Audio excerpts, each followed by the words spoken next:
We will embrace all of the principles that made America great, and we will apply them to the unique challenges of this new century. And when our work is done, here is what history will say of this generation. It will say that we lived in the early years of this new century in an uncertain and difficult time. But we remembered who we were. We rose up to the challenge of our time. We confronted our problems and we solved them. And because we did, the American dream didn't just survive, it reached more people and changed more lives than ever before.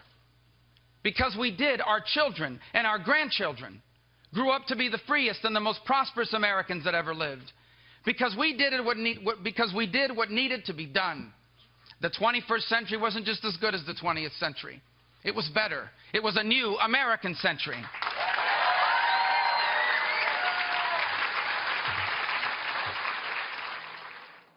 That was a fired-up Senator Marco Rubio sharing a passionate speech tonight that ran roughly 15 minutes without notes or teleprompter.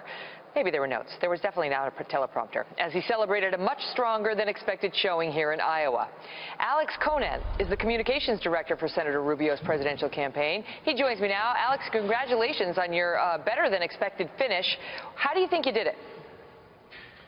It's a big night for us, Megan. We did it because we made Marco front and center in this campaign. He had a ton of speaking time at the Fox debate last week, as you know, and people saw what he's offering the American people. This optimistic message that we can make the 21st century a new American century. That's what he's been doing every day on the campaign trail here in Iowa for the last couple of weeks, and it connected with voters. People want ideas. They want solutions, as Dr. Krauthammer was saying in the previous segment.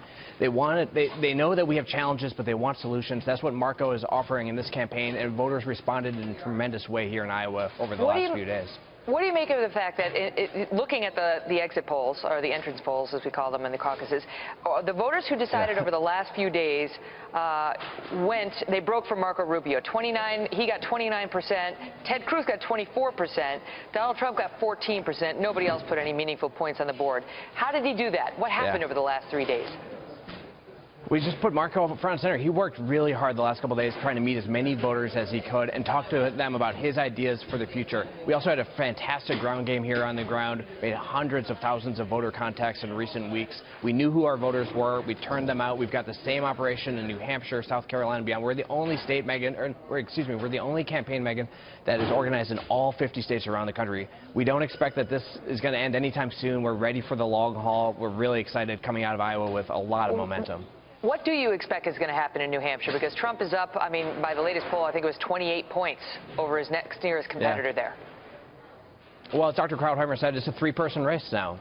Either Donald Trump, Ted Cruz, or Marco Rubio is going to be the Republican nominee. So if you don't want Cruz or you don't want Trump, it's time to vote for Marco Rubio. And when we nominate Marco Rubio, he's going to unite the Republican Party. He's the only candidate that's able to unite the Republican Party, and then we're going to beat Hillary Clinton. And I think a lot of voters chose Marco in the final days because they realized if you want to beat Hillary Clinton, or if you want to beat Bernie Sanders if he ends up pulling it off, the best way to do that, nominate Marco Rubio as a Republican nominee, and he'll unite this party. What do you think this means for the other candidates who finished poorly on sort of the mainstream Republican side? You know, Jeb Bush, Chris Christie, John Kasich, and the others. Well, obviously they have to win in New Hampshire. I mean, if those candidates don't win in New Hampshire, they have no pathway forward. There is no way that they're going to be the Republican nominees. So, you know, obviously, good night for Marco Rubio, good night for Ted Cruz, so-so night, I guess, for Donald Trump. Not a very good night for those other candidates. I think some of them will have some decisions to make if they don't win in New Hampshire. We feel really good about New Hampshire. It's going to be where do you think Marco Rubio needs to land? We definitely want to be in the top tier. I mean, it's a three-person race right now, so we wanted to try to keep it that way. If we can finish up in the top tier in New Hampshire, as I said, we feel really good about South Carolina. We have Trey Gowdy, the congressman in South Carolina, supporting us. Going to have some big announcements coming soon out of South Carolina and some of the other states. I think you're going to start to see the party coalesce around Marco Rubio now that it's clear that it's a three-person race. Alex, thank you very much. Thank you, Megan.